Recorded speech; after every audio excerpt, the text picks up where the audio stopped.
En nombre de Dios y la patria se abre la sesión.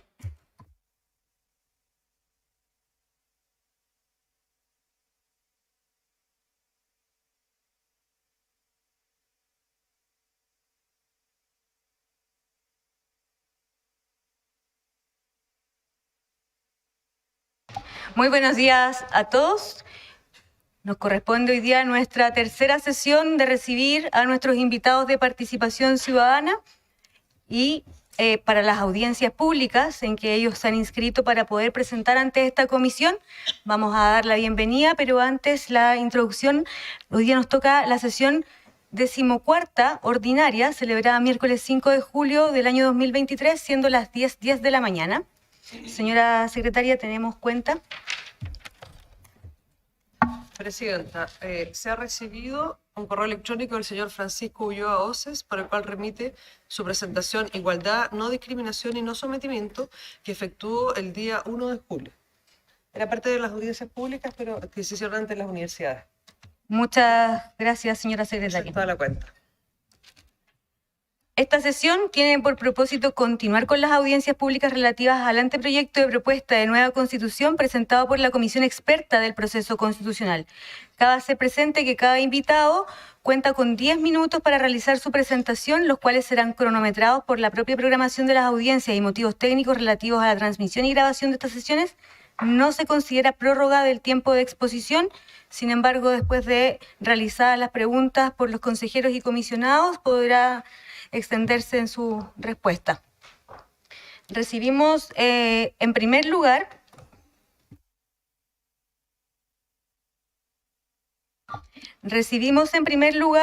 a Mario Hidalgo Acuña y a David Monardes, quienes nos van a hablar del contenido del derecho a la libertad religiosa.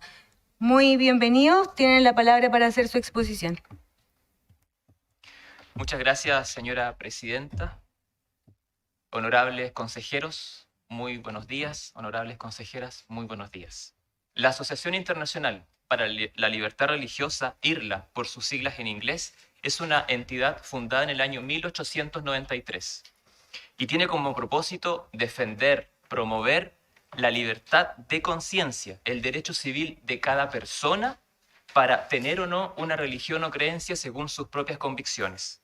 Está presente en más de 80 países y tiene corresponsales en 172 de estos. Es importante considerar que la labor que cumple la Asociación Internacional para la Libertad Religiosa, en adelante IRLA, tiene como punto de partida una concepción de cada persona basado en el concepto de la dignidad humana. Entendía esta dignidad como la facultad de determinar los objetivos de su vida conforme a sus propias convicciones. En distintos libros sagrados vemos pasajes donde se da relevancia a esta libertad, entendida como libre albedrío, ¿no? Como un principio del carácter de la deidad. En línea con lo anterior, cada persona, en tanto ciudadano perteneciente a una sociedad pluralista y diversa, tiene el legítimo derecho de que se resguarde su libertad de conciencia, su libertad religiosa y de culto, así también como su derecho a la objeción de conciencia. Reconocemos y valoramos los contenidos propuestos en el anteproyecto.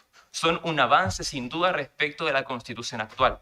Sin embargo, solo nos permitimos realizar algunas propuestas que buscan complementarlo, ¿no? Con el objeto de alcanzar el pleno ejercicio de tales libertades, en congruencia con el principio de desarrollo progresivo de los derechos humanos.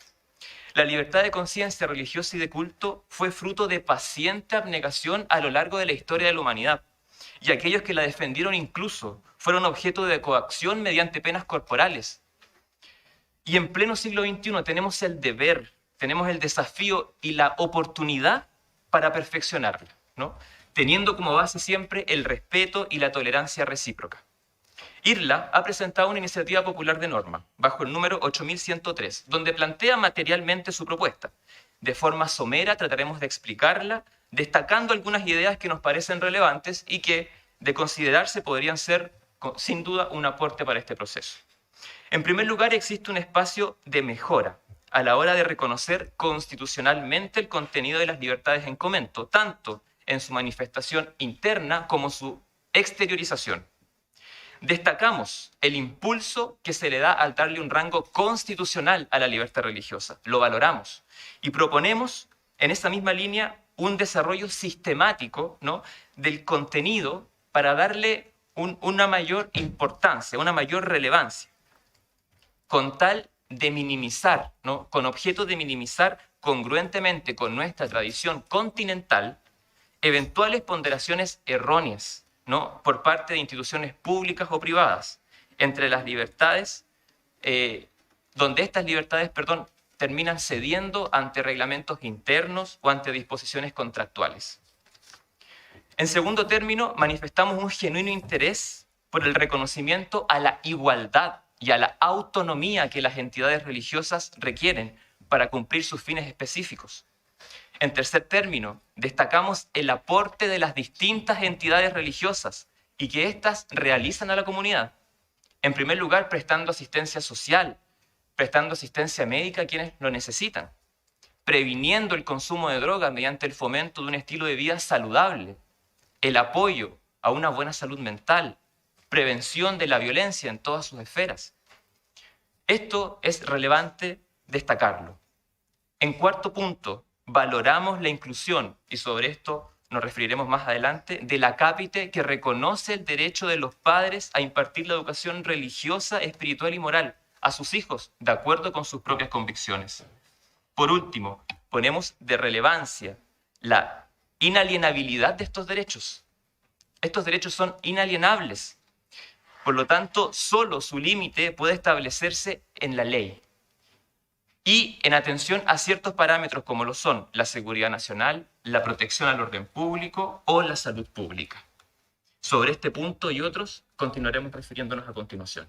Nos parece muy importante que la nueva Constitución haga referencia al derecho de objeción de conciencia como parte integrante de la libertad de conciencia. Y me refiero a la objeción de conciencia tanto personal como institucional. La objeción de conciencia preserva el derecho a no ser obligado a actuar contra las convicciones, creencias o idearios éticos, filosóficos, morales, religiosos o políticos frente a un deber impuesto por la ley contrario a los mismos. Y aquí quisiera derribar de entrada un mito. Cuando se plantea la inclusión de la objeción de conciencia en la Constitución, nadie está pensando que las personas puedan comportarse siempre conforme según sus propias creencias religiosas. Pero tampoco estamos pensando que la libertad de conciencia deba ceder siempre frente a las prescripciones legales. No concebimos el derecho de objeción de conciencia como un derecho que siempre haya de triunfar. Por el contrario, al estar consagrado el derecho de objeción de conciencia en la Constitución, ello permitirá al objetor reclamar la intervención judicial como la reclama cualquier conflicto en que se hayan involucrado derechos fundamentales. Y por una razón muy sencilla, la objeción de conciencia no es nada distinto a la libertad de conciencia. Es la propia libertad de conciencia en situación de conflicto. Y cuando se invoca una pretensión objetora, ella deberá ser examinada como un conflicto entre la libertad de conciencia y los bienes jurídicos tutelados por el deber jurídico cuestionado, que deberá resolverse como se resuelven todos los conflictos de derechos fundamentales en nuestro país, conforme al criterio de la ponderación o al principio de proporcionalidad. Nos parece importante también que se establezca como contenido adicional a la libertad religiosa el deber de acomodación razonable por motivos religiosos, ya que la realidad chilena nos ha enseñado que las personas pertenecientes a grupos religiosos minoritarios han enfrentado y enfrentan tensiones a su libertad religiosa y reclaman por acomodaciones razonables que les permitan vivir conforme a sus creencias y prácticas religiosas en igualdad de condiciones con los demás. En efecto, la discriminación basada en la religión, en lugares donde transcurre gran parte de la experiencia vital de las personas pertenecientes a una comunidad religiosa minoritaria, piénsese por ejemplo en la empresa o en una universidad, es un problema vigente en nuestro país. En estos escenarios no es extraño que las prácticas de las minorías religiosas sean malentendidas o francamente incluso ignoradas. Así ha ocurrido y ocurre en Chile. En la empresa o en la universidad, donde muchos trabajadores o estudiantes universitarios, frente a determinaciones de sus empleadores o de sus profesores que colisionan con sus prácticas religiosas, al decidir ser leales a las mismas, se ven expuestos a padecer una consecuencia laboral o académica perjudicial que afecta gravemente la normalidad de sus labores o su progresión curricular, o incluso se ven expuestos a perder su trabajo o su carrera, lo que constituye una presión moral inaceptable, evidentemente que constriñe su libertad religiosa. La discriminación religiosa puede ser directa cuando se funda en el estatus de la persona. Se lo discrimina porque es musulmán, budista, judío, bahá'í o adventista del séptimo día. Sin embargo, muchas veces el reclamo es que la discriminación religiosa no está basada en la afiliación religiosa del individuo, sino más bien en una práctica, en una observancia o una creencia particular, produciéndose aquí una discriminación indirecta. La acomodación razonable que planteamos es una obligación jurídica derivada del deber de no discriminar y persigue que un empleador, un profesor o una autoridad universitaria tengan el deber de buscar soluciones balanceadas o armonizadas a fin de no sacrificar o restringir la práctica religiosa minoritaria hasta donde ello, y este es el límite de la acomodación razonable, no importe una carga desproporcionada o un perjuicio excesivo. En virtud del principio de la igualdad, se le puede exigir a una empresa o a una universidad que modifique una regla general, que haga las excepciones apropiadas, que trate distinto a los desiguales, a fin de implementar un acomodo razonable, porque de no ocurrir ello se termina cometiendo una injusticia. Y es que, digámoslo sin ambajes, no hay libertad religiosa si no hay igualdad religiosa. Finalmente, estimamos que forma parte del contenido de la libertad religiosa el derecho y el deber preferente de los padres de educar a sus hijos según sus creencias, convicciones morales y religiosas y de elegir la educación que quieran para sus hijos. Permítanme 3 conclusiones.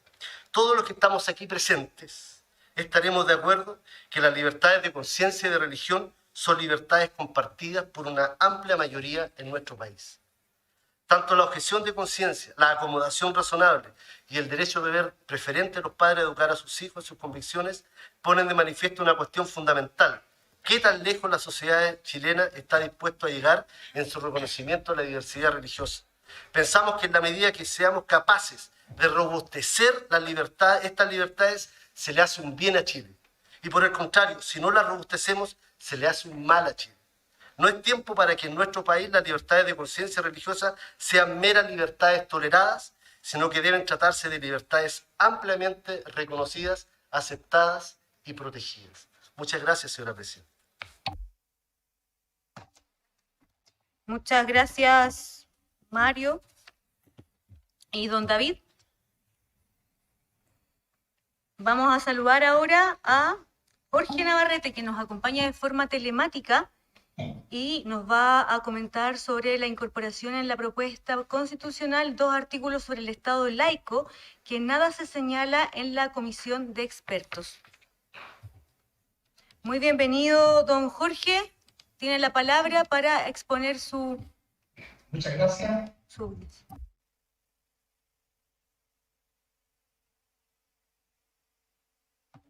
Gracias, don Jorge. Tiene 10 minutos. Muchas gracias.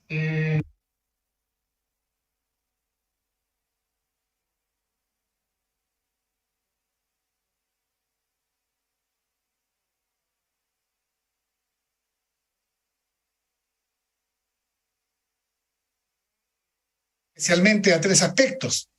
El fundamento de participación ciudadana en una constitución, el Estado laico o separación de la Iglesia y el Estado, y los beneficios subvencionados o tributarios de las instituciones religiosas.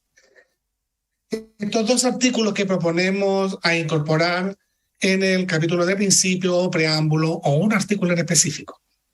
Ya decía Jürgen Habermas en 2001, filósofo contemporáneo de la Escuela de Frankfurt a la cual adhiero, quien expone que la noción de reconocimiento mutuo como núcleo del Estado democrático es la base y, por tanto, solamente la igualdad de condiciones garantiza el reconocimiento mutuo. Y así lo expone, comillas, como la moral, también el derecho legítimo protege la autonomía en condiciones de igualdad de todos. Ningún individuo es libre mientras no disfruten todas las personas de la misma libertad. La participación política está unida a la expectativa de un uso público de la razón. Por tanto, como colegisladores, los ciudadanos no deben cerrarse a la intención informadora de la orientación hacia el bien común. Por eso estoy aquí, desde el Maule, como ciudadano, representando a un equipo de librepensadoras y librepensadores de Talca y de Chillán, ambas capitales de las regiones más rurales de Chile. Y lo hago desde mi oficina, desde la Facultad de Economía de la Universidad de Talca, una universidad pública, regional y laica. Aunque pertenezco a varias instituciones, soy presidente de la Junta del Alto del Maule, soy presidente de la Fundación Chile Descentralizado, pertenezco al Centro Cultural Universo, a la Junta del Alto de Unigüe, al condominio Fraternidad donde vivo con Vila y Emma, no las represento a todas estas instituciones. Es que una constitución agrega, Jürgen Habermas, es un proyecto histórico sobre el cual se rige cada generación ante contextos cambiantes y nuevas constelaciones de intereses que generan nuevas interpretaciones del derecho, que si no se enmiendan, se catalizan grandes movimientos sociales. Por cierto que hay que recordar también que ya mucho antes Jürgen Habermas había sentenciado que en la lucha por el reconocimiento se articulan experiencias colectivas de integridad vulnerada. Pareciera ser que tiene mucha relación con lo que ocurrió en Chile en el 2019 y razón por la cual también nos encontramos hoy día aquí. Axel Honneth, actual director de la Escuela Filosófica de Frankfurt, enseña que todo ser humano busca su reafirmación como individuo y una real autonomía. Es decir, aspira a ser reconocido a lo menos en 3 esferas: la esfera del amor, la esfera de la solidaridad y la del derecho. Particularmente relevante para esta audiencia es la esfera del derecho, pues es a través del reconocimiento jurídico, vía constituciones, leyes y políticas públicas, que los seres humanos se valoran libres, iguales y moralmente responsables de sus actos, independiente de condición económica, social o cultural. Por consiguiente, un daño como la exclusión o una omisión en un anteproyecto constitucional o en la dimensión del derecho en general lesiona al individuo en sí mismo, en su esencia como tal. Tal desprecio impacta negativamente en la autonomía personal al ser proscrito de la legislación. El individuo se siente subvalorado y su autoestima menoscaba por tal exclusión de derecho. En definitiva, la omisión llevada a efecto puede profanar en su dignidad a cada ser humano, a muchos millones de chilenos. Se comprenderá entonces que si bien el anteproyecto se refiere a la libertad de pensamiento y de conciencia, lo grave es que no se garantiza que el Estado deba prescindir de consideraciones religiosas para guiar su accionar. Es decir, los expertos omitieron en su anteproyecto constitucional la norma que establece, comillas, que Chile es un Estado laico, el cual precisamente garantiza la libertad religiosa, la igualdad de culto, pero también a los no creyentes, a los que trabajan en la verdad buscada. El año 2022, según la encuesta bicentenario de la Pontificia Universidad Católica, un 41% de los jóvenes entre 18 y 34 años se declaran no creyentes y solo un 36% se declara católico.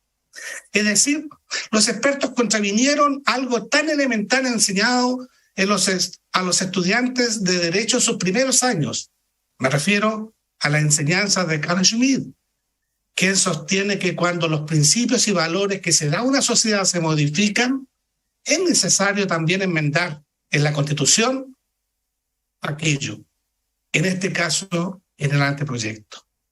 Pero también y reitero de esta manera, tampoco inscribieron una similar o sustitutiva norma que garantizara en nuestra República la separación de la Iglesia del Estado, ensanchando con dicha grave omisión a que las instituciones religiosas vulneran hasta su propio precepto bíblico, que versa tal al César lo que es del César y a Dios lo que es de Dios.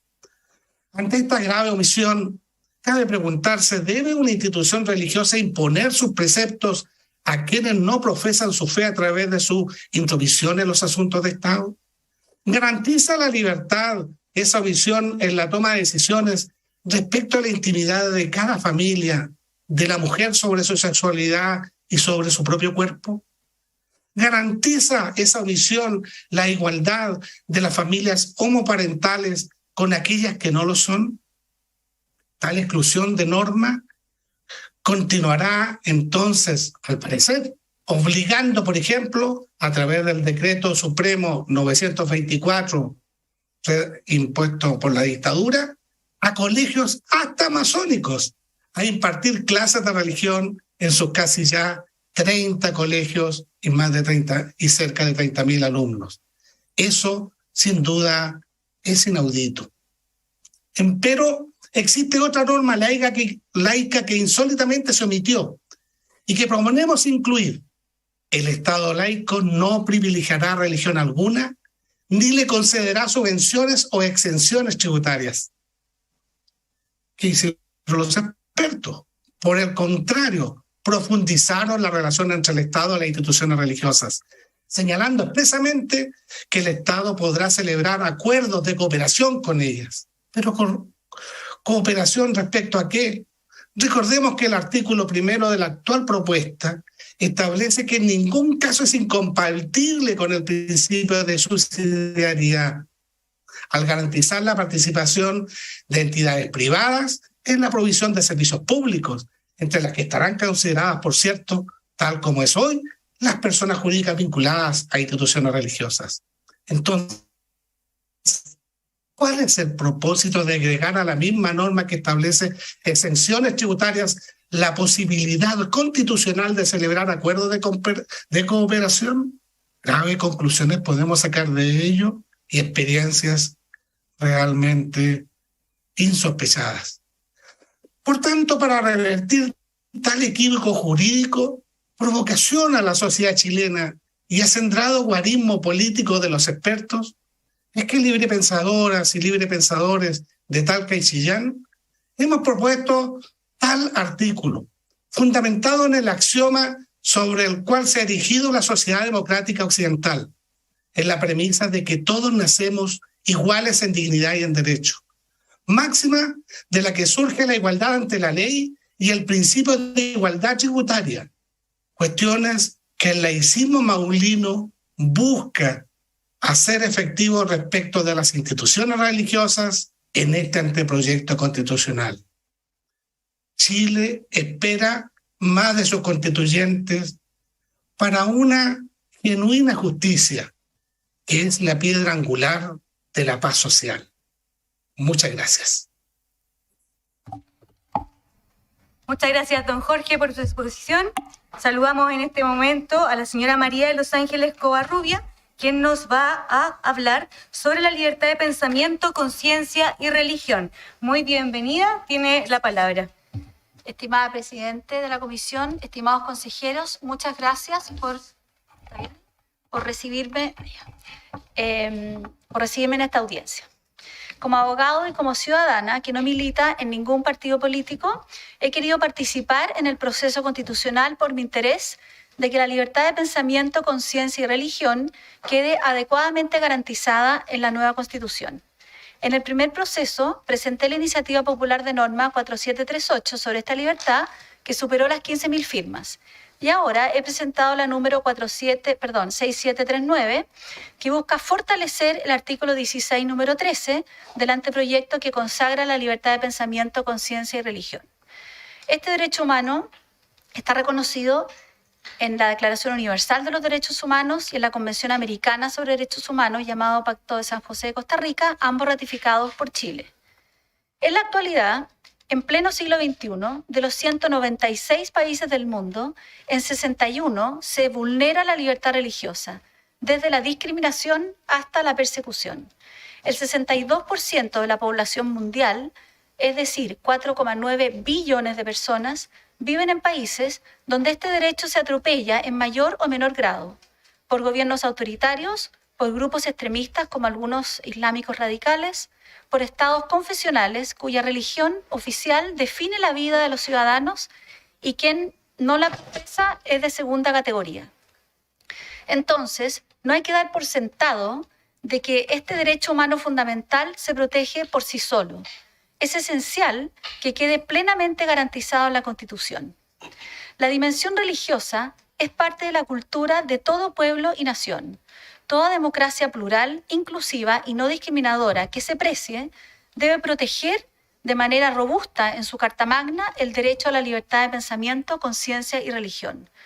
Es un derecho que está en el origen de la libertad y de la dignidad humana, anterior y superior al Estado, y da espacio a la conciencia trascendente de cada persona para pensar, sentir, decidir sobre su vida y su destino final, y lo mueve a construir sociedad desde la riqueza de su ser único e irrepetible. Por eso es esencial que la nueva Constitución garantice la libertad de pensamiento, conciencia y religión, de manera de no imponer una religión específica, sino que garantice la libertad de creer o de no creer, de cambiarse de religión, el libre ejercicio de todas las religiones y a la cual el Estado dé el mismo trato, que las proteja y las promueva. Las confesiones e instituciones religiosas y sus fieles no son adversarios, sino son cooperadores con el Estado en la promoción del bien común, cada uno en el marco de sus propios fines. Solo pensar en las múltiples obras de beneficencia. Un solo ejemplo. Al recibir a un adulto mayor, la Fundación Las Rosas no le pregunta si tiene fe o no. Simplemente lo acoge y lo cuida con la mayor dedicación posible. El artículo 16, número 13 del anteproyecto me parece bien, pero me parece insuficiente. Por eso propongo agregar algunos aspectos que lo complementan y lo fortalecen. Uno es ajustar la redacción para explicitar la dimensión colectiva, pública e institucional del ejercicio de la libertad de pensamiento, conciencia y religión. Lo segundo, agregar que la Constitución debe garantizar que las confesiones e instituciones religiosas constituidas conforme a la ley se relacionen con el Estado en base al principio del respeto a su autonomía. De no ser así, esta libertad podría pasar a ser letra muerta. Y lo tercero, proteger la objeción de conciencia individual e institucional. No es suficiente una proclamación abstracta de la libertad de conciencia. Esta requiere protección de todo en todos los ámbitos en que se proyecta. La objeción de conciencia es el legítimo derecho a no ser obligado o forzado por parte de una autoridad o de un tercero a ejecutar actos cuando estos van insalvablemente en contra de sus convicciones religiosas y morales más profundas. Se expresa en la ejecución de determinados actos y en la abstención de realizar otros. La objeción de conciencia tutela la expresión externa de ciertas convicciones morales vitales que comprometen a la persona. Si se ve compelida a realizar acciones contrarias a ella, se degrada gravemente su dignidad. Mientras no lo manifiesten, el derecho no conoce el foro interno de las personas. ¿Qué sentido tiene que las constituciones garanticen un pensamiento que no se materializa en un acto concreto? Si se reconoce la libertad de pensamiento y de conciencia, es precisamente para amparar su expresión externa, que puede concretarse en una objeción de conciencia. Dada su importancia, debe ser reconocido por la Constitución y su ejercicio regulado por la legislación. La objeción de conciencia que se propone no busca ser un resquicio para evadir obligaciones contractuales, tributarias, administrativas, penales o el derecho a familia u otras. Todo ciudadano debe cumplir con el ordenamiento jurídico, no solo porque es su deber legal, sino porque es su deber moral. La objeción de conciencia es restrictiva a ciertas situaciones excepcionales y que, como señalé, la Constitución manda regular a la ley. Es deber de todo Estado democrático, inclusivo y plural garantizar el ejercicio de la objeción de conciencia en cuestiones que afectan principios trascendentes de carácter ético enraizados en la persona humana y en las instituciones en que las personas se asocian con otras para alcanzar ciertos fines o ideales. Tener un ideario y asociarse con otros para llevarlo a cabo es parte de la libertad que se ejerce en una democracia. Las personas jurídicas son entes creados por el derecho precisamente para ese fin.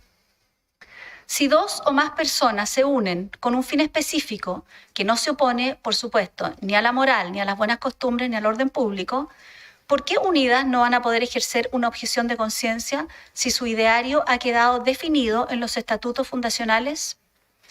Las personas jurídicas tienen voluntad, responsabilidad civil y penal.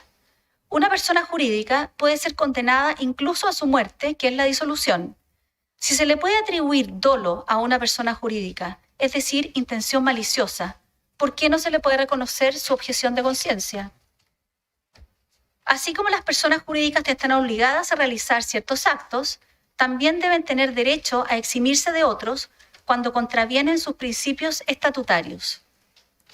La objeción institucional es una consecuencia del derecho de objeción de conciencia personal y debe regirse por los mismos requisitos y condiciones.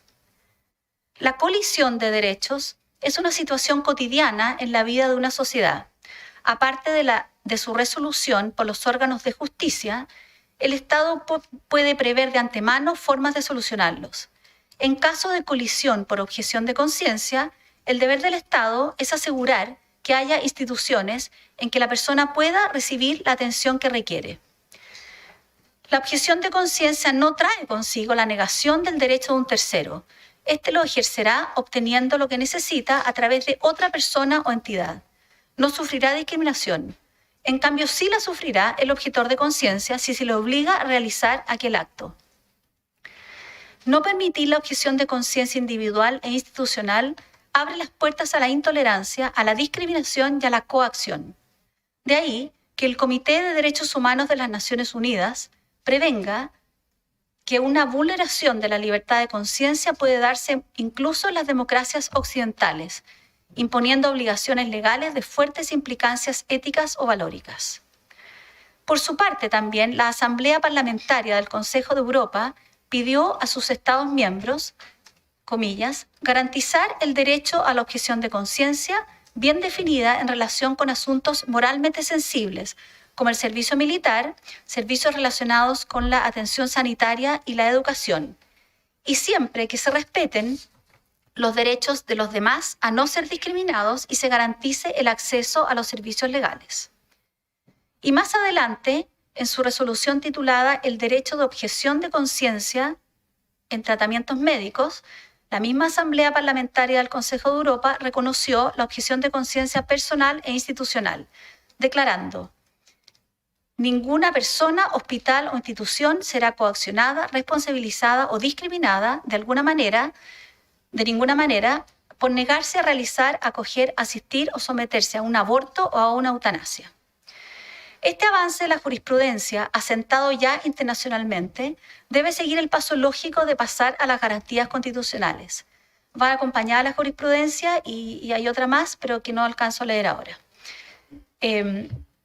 Los objetores de conciencia, tanto individuales como institucionales, deben ser respetados y protegidos, ya que tienen derecho a no ser discriminados ni excluidos de participar en la vida social, cultural, profesional, económica y política de un país. En conclusión, los cambios al artículo 16, número 13, propuestos en la Iniciativa Popular de Norma 6739, protege y robustece a la libertad de pensamiento, conciencia y religión. Por la importancia de este derecho fundamental, inderogable e inalienable, pido a este honorable Consejo considerar la propuesta de fortalecimiento de esta libertad alcance o no esta iniciativa a las 10.000 firmas. Muchas gracias.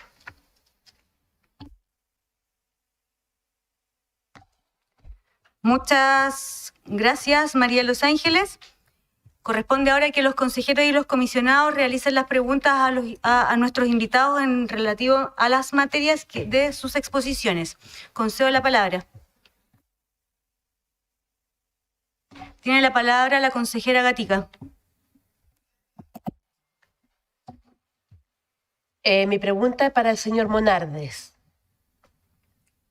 Usted en su exposición mencionó la gran labor que realiza el pueblo evangélico o las entidades religiosas de manera silente en centros de rehabilitación, en cárceles. Y quisiera saber si usted piensa que sería conveniente que el Estado fomentara la participación religiosa dentro de centros de cárceles, personas privadas de libertad o drogadictos. ¿Cómo usted cree que podríamos consagrar aquello a nivel constitucional? Esa es mi pregunta. Gracias, consejera. Tiene la palabra la consejera Mangeldorf. Muy buenos días, presidenta. Saludar a los expositores que nos acompañaron hoy día. Y quisiera partir preguntándole al señor Jorge Navarrete en relación a su exposición respecto a la falta del Estado laico en Chile, porque hoy día lo que hemos escuchado tiene justamente que ver con la libertad de conciencia, la libertad de religión y la libertad de pensamiento. Y esta discusión de esta separación del Estado de la Iglesia viene desde fines desde 1860 en adelante, y Chile dejó de tener en su constitución, y así partió la constitución de 1980, profesando que la religión era católica, apostólica y romana. Luego, por la modificación constitucional en la época del expresidente Ricardo Lagos, se estableció que el Estado de Chile en el fondo no profesaba una religión oficial, y se estableció en el fondo la libertad de religión, lo cual, además, esta libertad de religión está plasmada justamente también en el anteproyecto en los derechos, donde específicamente se habla de la libertad de profesar cualquier religión. Entonces yo quisiera entender por qué es tan necesario establecer que el Estado en una sociedad en el año 2023 es laico, cuando esto va por una serie de derechos que también están contemplados en normativas, así como también se avanzó en normas como el divorcio, donde viene a disolver el vínculo matrimonio civil, no el religioso, en Chile. Entonces, ¿por qué volver a juntar el Estado con la religión cuando la Constitución es una construcción social, jurídica y política que tenemos que ver para los próximos 50 años? Y lo otro, consultarle, no al señor Jorge Navarrete, sino que a la señora María Los Ángeles, justamente por la falta de explicitación de la objeción de conciencia, si usted considera que esto debería ir quizás, como tenemos el derecho consagrado tanto en la Constitución actual como en el anteproyecto de la libertad de conciencia, quizás la objeción de conciencia, que no está ni para las personas naturales ni jurídicas explicitada, si debiese estar quizás en el capítulo de los deberes. Muchas gracias. De los deberes. Muchas gracias. Muchas gracias, consejera. Tiene la palabra el consejero Liuetich. Gracias, presidenta. Primero saludar a nuestras invitadas e invitados. Tengo preguntas para cada uno de ellos. Primero, a los primeros expositores, no alcancé a saber su nombre. David y Mario. Les preguntaría que pudieran desarrollar. Me pareció que en parte de su exposición se acercaban a algo que en otros ámbitos, en otras conversaciones, particularmente con iglesias evangélicas, es relativo al tema de la igualdad de trato. Hay una cierta percepción, un cierto diagnóstico bastante compartido de que no obstante la actual Constitución establecer condiciones de igualdad, de equidad o de iguales condiciones para el conjunto de las confesiones religiosas, se apreciaría que eso, más allá del texto, en la práctica se conserva una situación de privilegio en el trato a una sobre otra. Particularmente me refiero a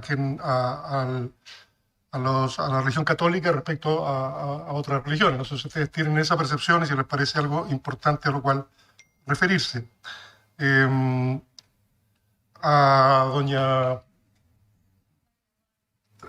disculpe, sí, a propósito de la objeción de conciencia que usted misma afirma, y eso es razonable, es ampliamente compartido, de que tiene que tener un carácter muy excepcional y restrictivo, como usted señaló, ¿cómo se compadece esta definición con la perspectiva de ampliarlo ahora a las posibilidades de ya no solo de las personas, sino que a eventuales objeciones de conciencia de orden institucional, que más allá de las discrepancias que uno tenga con esa construcción teórica, significaría una ampliación efectiva, digamos, del uso o del ejercicio de la objeción de conciencia, que todos entendemos que, si bien es legítima, debe tener, como usted mismo dijo, un carácter restrictivo. Entonces pareciera haber ahí un riesgo de ampliación de algo que tiene que ser efectivamente restrictivo por las consecuencias que usted misma señaló que tiene.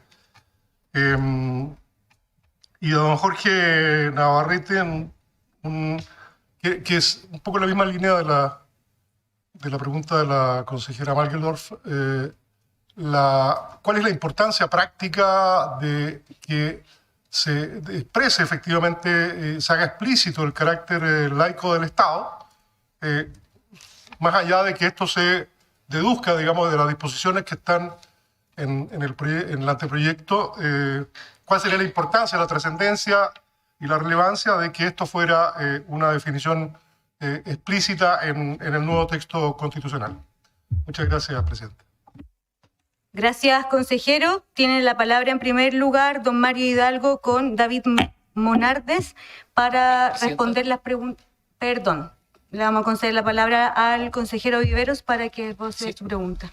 Gracias, presidenta. Solamente complementar otra pregunta al señor Jorge Navarrete.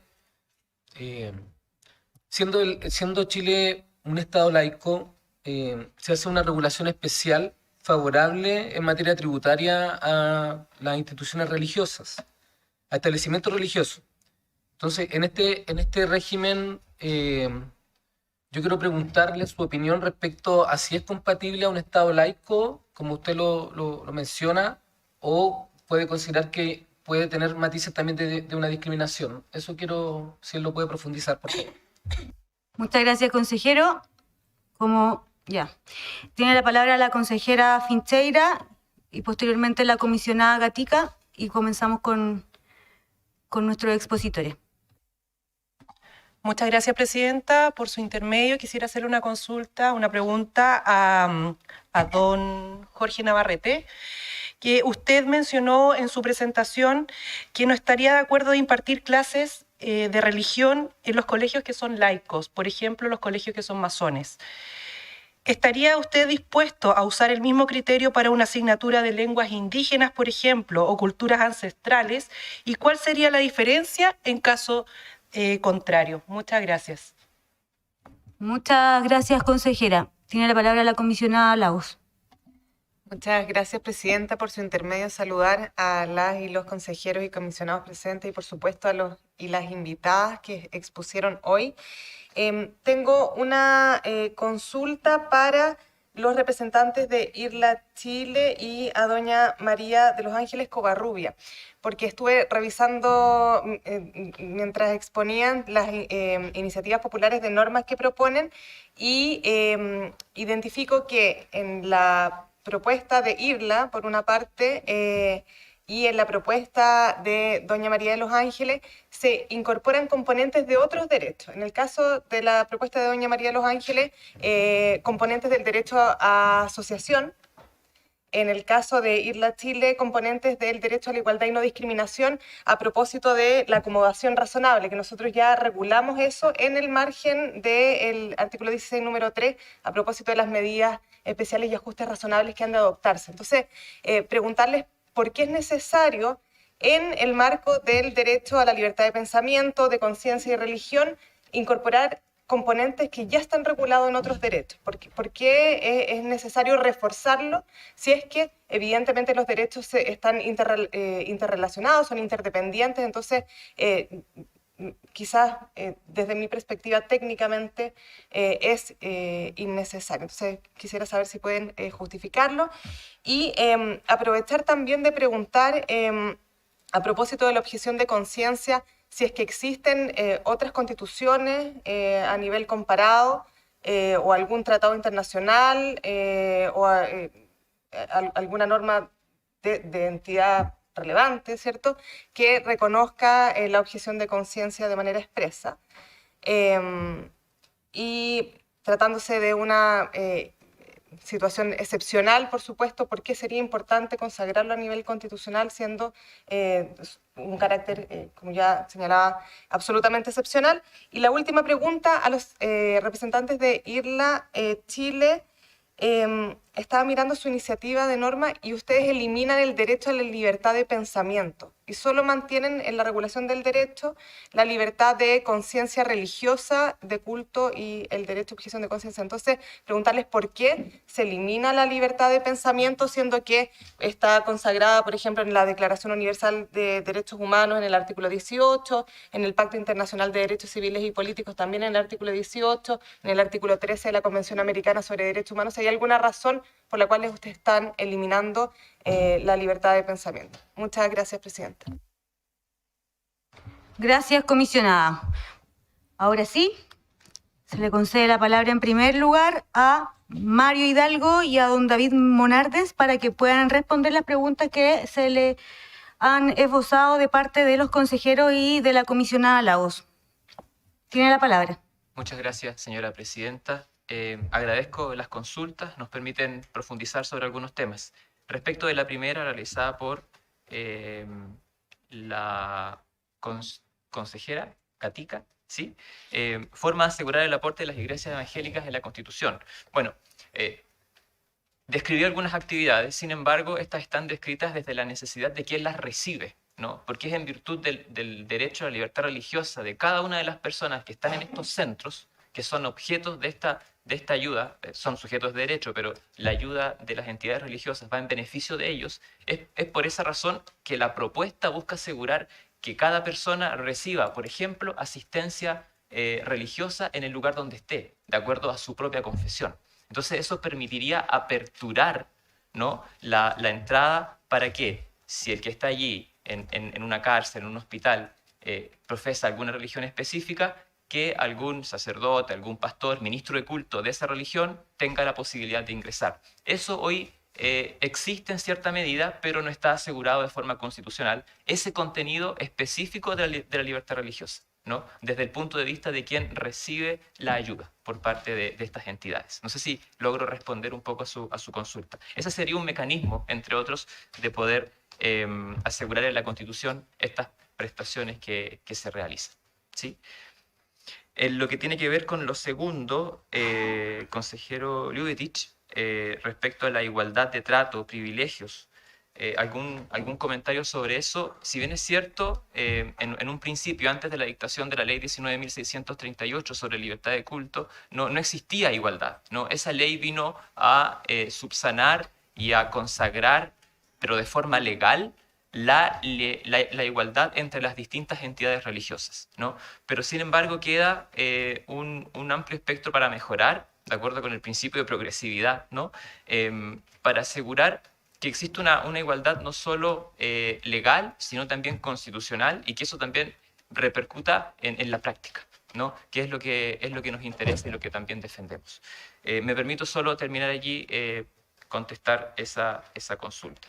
Y respecto de la consulta realizada por la consejera Lagos, en primer término, y aquí después voy a dejar a mi colega Mario para que conteste y se pueda explayar, la necesidad de la acomodación razonable está en el 16 número 13, en el anteproyecto. Creemos que es importante que esté respecto de la libertad religiosa, porque es un espacio donde es más requerida, ¿no?, en la práctica, entendiendo esto de que al cuestionarse una decisión tomada en virtud de la dignidad, ¿no?, una decisión de abrazar una fe o dejar de abrazarla, es lo que hoy está llevando a que, como dijo Mario, muchos que toman una decisión por preferir su fe se vean en desventajas en la práctica al optarse por la relevancia de un reglamento cuando uno ingresa a alguna institución, sea de estudio, de trabajo o de disposiciones contractuales, en las mismas hipótesis. Estoy hablando de estudiantes, estoy hablando de trabajadores que en este último caso tenemos la consagración de un día de descanso laboral establecido en el Código del Trabajo, ¿no? Por lo tanto, eso permite e impide, bueno, dependiendo del punto de vista que se mire, que si tengo a un trabajador que guarde el día viernes o guarde el día sábado, por ejemplo, como día de guarda de culto, pueda gozar de ese derecho porque hay una ley también que se le impone, ¿no? Y tiene que tener los domingos libres en el mes, por ejemplo, ¿no? Hay formas de compatibilizar esto, pero es solamente un ejemplo para poder reflejar la necesidad de que la acomodación razonable esté además respecto de la libertad religiosa de forma específica. En lo segundo, relativo a la objeción de conciencia consagrada constitucionalmente, vamos a dejarlo luego, y la libertad de pensamiento, por supuesto, la entendemos contenida dentro del concepto de conciencia, ¿no? Sin embargo, no nos es una dificultad cognoscitiva poder aceptar también el planteamiento. Lo defendemos también, por supuesto, es parte inherente a las personas en la libertad de pensamiento, de conciencia religiosa, de culto y de la objeción de conciencia. Es solamente una cuestión semántica, pero estamos completamente de acuerdo. Y yo quisiera agregar un par de ideas para darle tiempo a mi colega también. Siempre el tema de la religión ha sido una zona particularmente que a lo largo de la historia ha dado paulo a la discriminación. Uno podría decir, ¿por qué establecer la igualdad de trato ante las confesiones religiosas? ¿O por qué establecer ajustes y acomodaciones razonables por motivos religiosos? Si en la Constitución ya tenemos consagrada la igualdad ante la ley. Porque particularmente la religión siempre se ha erigido como un criterio sospechoso de discriminación. Y tiene una carga histórica importante que, dada esa realidad, hace aconsejable que, no obstante que las constituciones aseguren de manera general una cláusula de la igualdad, de todas maneras sea necesario, particularmente en el ámbito religioso, dado que ha habido siglos de discriminación en esta zona, que las constituciones establezcan cláusulas que además en esa zona específica resguarden el derecho a la igualdad. Está la igualdad ante la ley en la Constitución, pero eso no impidió que el legislador laboral estableciera en el artículo 2, reforzara el principio y lo reiterara el principio de la igualdad en el Código de Trabajo. Y uno podría preguntarse, ¿por qué si lo tenemos en la Constitución? Porque particularmente la relación laboral también da cuenta de una zona asimétrica donde es posible discriminar a este particular personaje que es el trabajador, dadas las vulneraciones que allí se presentan. En materia religiosa, o la religión siempre ha sido un criterio sospechoso de discriminación y parece importante reforzar de la mejor manera posible, desde la propia Carta Fundamental, la mayor y mejor protección de aquellas personas que profesan creencias religiosas y particularmente, tratándose de la acomodación razonable, de aquellas personas que pertenecen a una comunidad religiosa minoritaria. ¿Ya? La acomodación razonable es una técnica que tiene una fuerte raigambre en el derecho de los Estados Unidos, en el derecho canadiense y también en el derecho europeo, como un mecanismo de protección particularmente enfocado en las personas que pertenecen a minorías religiosas.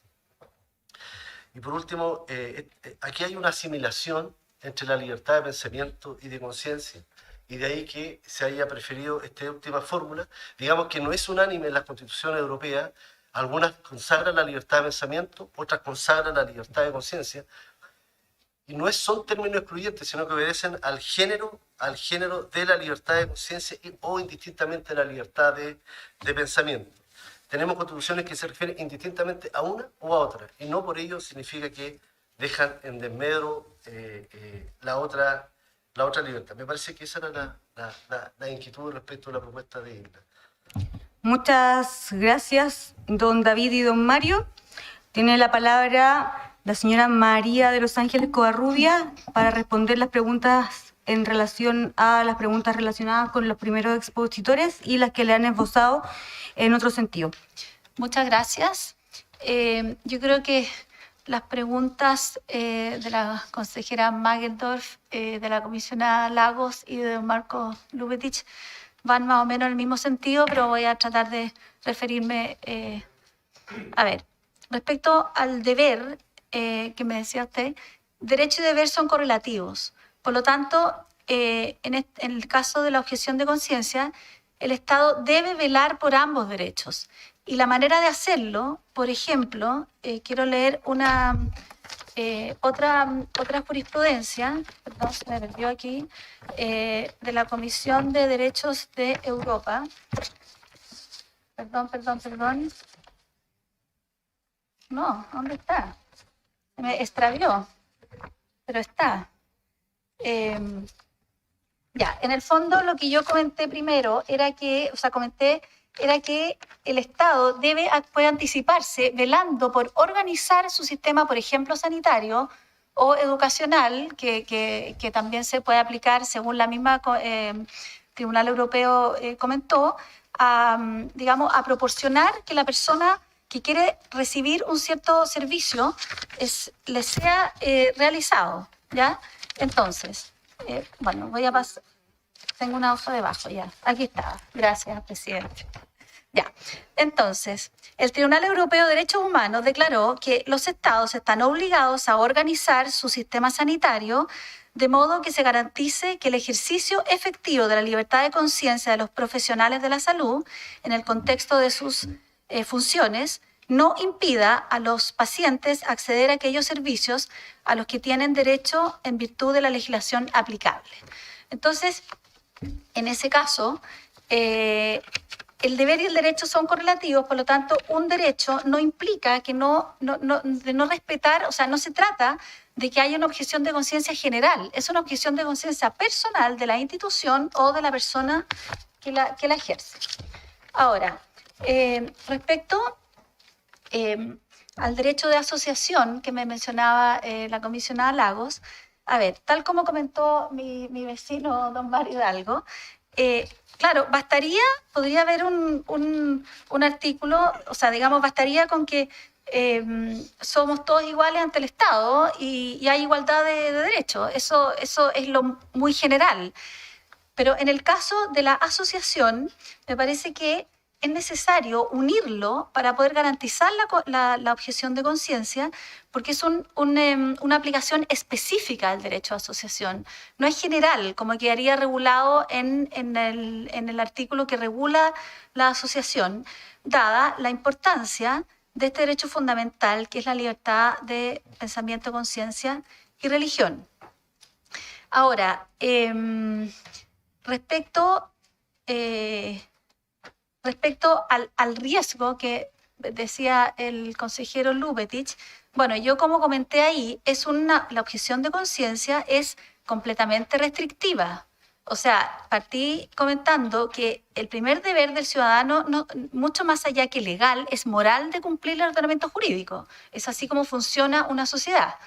De manera que la objeción de conciencia es un derecho restrictivo, excepcional, que debiera estar catalogado y, por ejemplo, una manera de hacerlo podría ser un registro de objetores de conciencia, determinar ciertos hechos que pueden ser objeto de la objeción de conciencia y tener un registro, de manera que las instituciones y las personas se inscriban ahí y así el Estado organice la obtención de ciertos derechos de ciertas personas para saber dónde ir y que se les garantice que se les va a realizar. O sea, no es que se pretenda ni un resquicio legal, como comenté, y tampoco una cosa general. Es completamente excepcional. Y la libertad de conciencia, digamos, protege tanto al que no cree, lo protege. Partí también comentando eso, que es muy importante declarar que el Estado no tiene una confesión especial y protege al que no cree y al que cree. Por supuesto, es parte de la libertad. O sea, ese es el objetivo de este derecho. Gracias, no sé si está bien o si algo más. Muchas gracias, María de los Ángeles. Concedo la palabra al señor Jorge Navarrete para contestar las preguntas que le han hecho los consejeros y comisionados.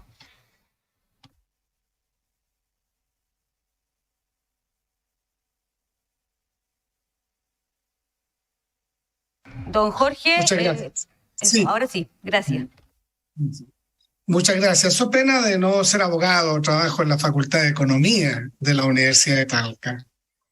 y dirijo el Magíster de Políticas Públicas, voy a intentar responder de la forma más apropiada posible vuestras consultas, que prácticamente son coincidentes, como bien decía el señor Jelko Jubetic. En primer lugar, ¿cuál es la razón laica cuál es la razón práctica que exista un Estado laico? En el concordato entre el presidente Alessandri Palma y el Papa de la época, Chile declara la separación de la Iglesia y el Estado. La respuesta del arzobispo de la época en Chile dijo: el Estado de Chile se separa de la Iglesia, pero la Iglesia no se separa del Estado. Y vaya que lo ha hecho, y vaya que han sido convincentes en sus acciones, en la intervención, fundamentalmente, por un lado, de las políticas públicas, pero también en la obtención de exenciones tributarias y de recursos, digamos, que voy a también a señalar. Las instituciones religiosas han intervenido a tal punto en el quehacer de lo público, contraviniendo, como lo dije, sus propias, digamos, indicaciones en la Biblia: al César lo que es del César y a Dios lo que es de Dios. Es decir, separando el poder espiritual del poder temporal, es que se llegó a un punto en que la Corte Suprema, en una sentencia del rol número 1774 del año 2015, imagínense, desde 1925, casi, digamos, 100 años después, 90 aproximadamente, estableció, comillas, tuvo que establecer esto, recordar que el Estado chileno es laico, aunque no lo decía la Constitución del 80 y aunque no lo dijo la Constitución del 25. Lo que implica que no puede tener una religión oficial, ni privilegiar, ni favorecer a una determinada creencia religiosa. La fuerza de los hechos llevó a que la Corte Suprema tuviera que indicarle, digamos, a la sociedad que allí había, digamos, una palabra, un concepto, una experiencia que se había omitido en la Constitución de 1980 y en la Constitución de 1925. Es que será necesario recordar que algunos religiosos, al debatirse la píldora el día después, se apersonaron en los tribunales e inclusive públicamente. El obispo de Rancagua en esa oportunidad se opuso, digamos, a que se distribuyera en los consultorios públicos dicho medicamento. Nótese que en esa oportunidad incidió tal interferencia en 36 diputados de la República que lo recibieron, lo acogieron y que interpusieron un recurso ante el Tribunal Constitucional que falló por 5 votos a 4, ¿cierto?, acogiendo la prohibición de dicha píldora.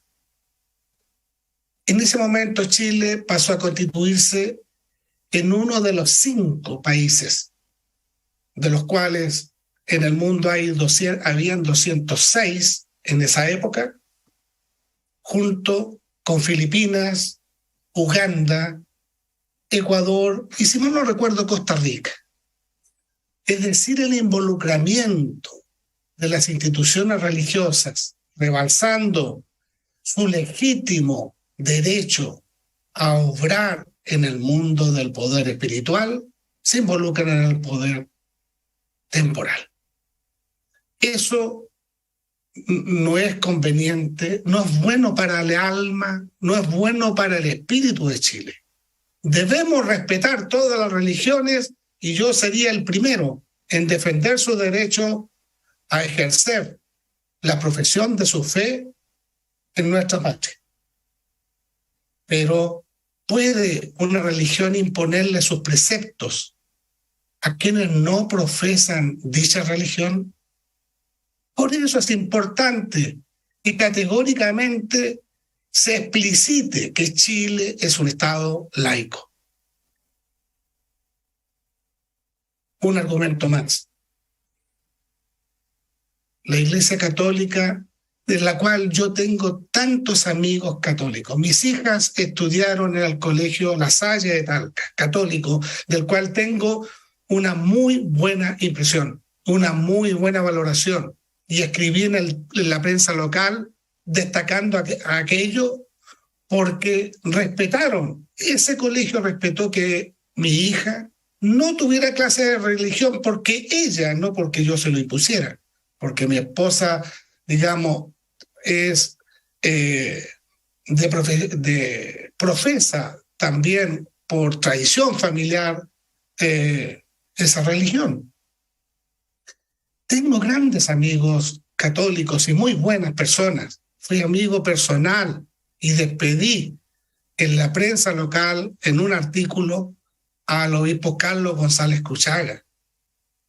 Por lo tanto, no hay una animadversión con la Iglesia Católica, pero quiero decir que institucionalmente opera de forma distinta. Sabemos que es una aliada de poder. Sabemos que llegó en esa alianza de poder llegó a establecer durante, ¿por qué no decirlo?, más de un milenio, el césaropapismo, y que se niega definitivamente a alejarse del rol temporal. Inclusive fundamentó las monarquías de origen divino. Y por lo tanto, este es un proceso de largo aliento, donde los países en el siglo XXI tenemos que categóricamente abrir la mente, avanzar hacia un pluralismo moral que pueda beneficiar y a cada uno abrirle los horizontes de construir la vida buena. Doy un ejemplo. El caso de la señora Sandra Pavés, profesora de religión. La Iglesia Católica interpuso una querella ante la Corte Suprema. ¿Por qué? Porque ella hacía religión en un colegio que no era religioso, era un colegio laico. ¿Y cuál fue el argumento? Que ella era lesbiana. Está ahí entonces la libertad de pensamiento, la libertad de conciencia.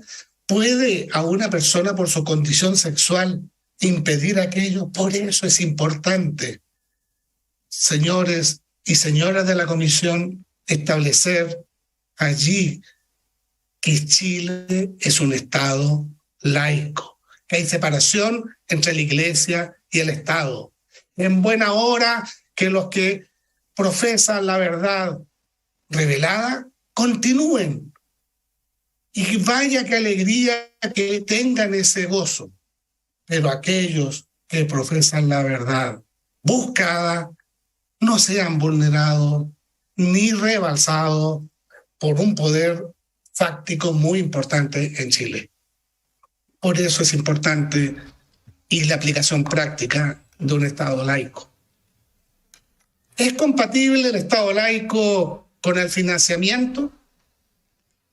Ahí tenemos distintas experiencias. Don Jorge. Las experiencias, ¿sí? Sí, que estamos en tiempo. Sí, encantado. Ya, termino para que redondee. Les quiero decir, solo que en financiamiento en la región del Maule al año 2016, tengo el informe oficial, el gobierno regional invirtió alrededor de 16.000 millones de pesos restaurando edificios de una religión en particular. Esto no puede continuar. Las religiones tienen que ser financiadas por sus propios recursos y por los de sus acólitos y de su rebaño, pero no con recursos de chilenos que no profesan esa religión. Muchas gracias. Muchas gracias, don Jorge.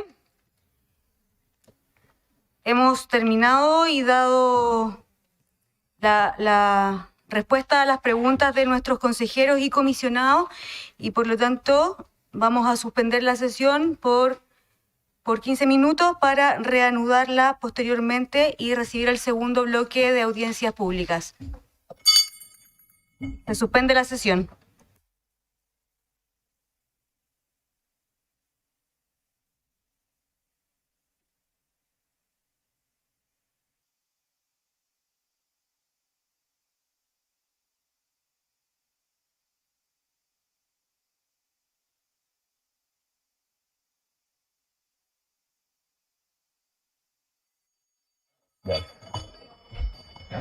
Continúa la sesión.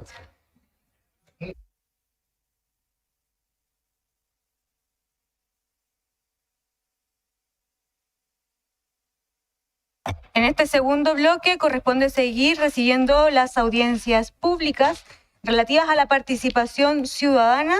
En primer lugar, vamos a recibir a don Eduardo Alberto Abello, quien nos acompaña de forma telemática y que va a hablarnos sobre la libertad, persona y Estado. Don Eduardo, muy bienvenido. Tiene la palabra para realizar su exposición.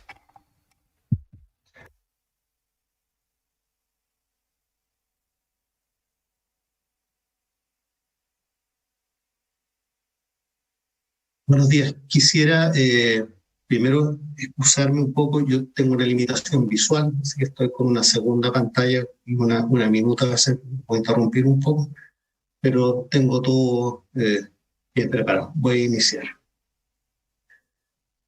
Bueno, buenos días, señores y señores consejeros constitucionales. Les agradezco enormemente esta oportunidad de escucharme en relación a la elaboración de un nuevo proyecto constitucional. Como mencioné, mi nombre es Eduardo Abello Cid, soy ingeniero civil químico y abogado, nací y aún vivo en la ciudad de Concepción, región del Biobío. Mi presentación se titula Libertad, Vida y Estado. Contempla una introducción en que abordaré el principio de la libertad y los contrapesos para controlar al Estado, como son los derechos fundamentales de las personas, entre ellos la vida y su legítima defensa. Luego, como desarrollo en mi presentación, en primer lugar hablaré e integraré mis fundamentos sobre la petición de agregar el derecho a ejercitar la legítima defensa de la vida como un derecho fundamental, agregándolo precisamente en el capítulo segundo del anteproyecto sobre precisamente los derechos y libertades fundamentales. Específicamente en el artículo 16, a continuación del numeral 1. Y en segundo lugar, hablaré y fundaré mi petición de eliminar del anteproyecto constitucional el artículo 121, numeral 3, del capítulo 5 sobre gobierno, el cual prohíbe a las personas tener o poseer armas. Finalizaré esta presentación con un resumen y conclusión de las peticiones concretas que realicé. Como introducción, quisiera decir que he aprendido que la Constitución, en definitiva, se trata de la libertad y de cómo nosotros, las personas, convenimos en la creación del Estado y le entregamos potestades con el objetivo de propender al bien común. Pero debemos, sí, como personas libres, siempre cuidarnos y asegurarnos que el Estado no sobrepase sus limitaciones ni pierda su foco de servicialidad hacia las personas. Es por eso que, para evitar que el Estado nos someta indebidamente o se transforme en una tiranía o en un Estado totalitario, es que se contemplan limitaciones y contrapesos en la Constitución. Ejemplos de esto son la separación de funciones del Estado en ejecutiva, legislativa y judicial, además de la expresa consagración de las garantías y derechos fundamentales de las personas, que la misma Constitución debe asegurar y el Estado reconoce. Entre ellos, el derecho a permanecer vivos, a seguir con vida, es fundamental. Para gozar de nuestra libertad debemos contar con nuestra vida y con que ella pueda ser protegida y defendida por supuesto, nosotros mismos. De ahí el título de esta presentación, que lleva el nombre de Libertad, Vida y Estado. Como desarrollo, partiendo, quiere decir que de nada nos sirve gozar de nuestra libertad y buscar el bien común si no estamos vivos para ejercitarlo. La vida y su protección es esencial. El poder defender la vida, la de mi familia y la de cualquier persona ante una amenaza letal es solamente vital. Creo que nada en la vida tendría sentido si no tenemos garantías de poder defender efectivamente nuestra propia vida. El derecho a defenderla debe, por esto, estar consagrado y garantizado en y por la Constitución. Por eso pido a ustedes agregar el derecho a ejercitar la legítima defensa de nuestra vida como derecho fundamental, en el capítulo 2 sobre derechos y libertades fundamentales.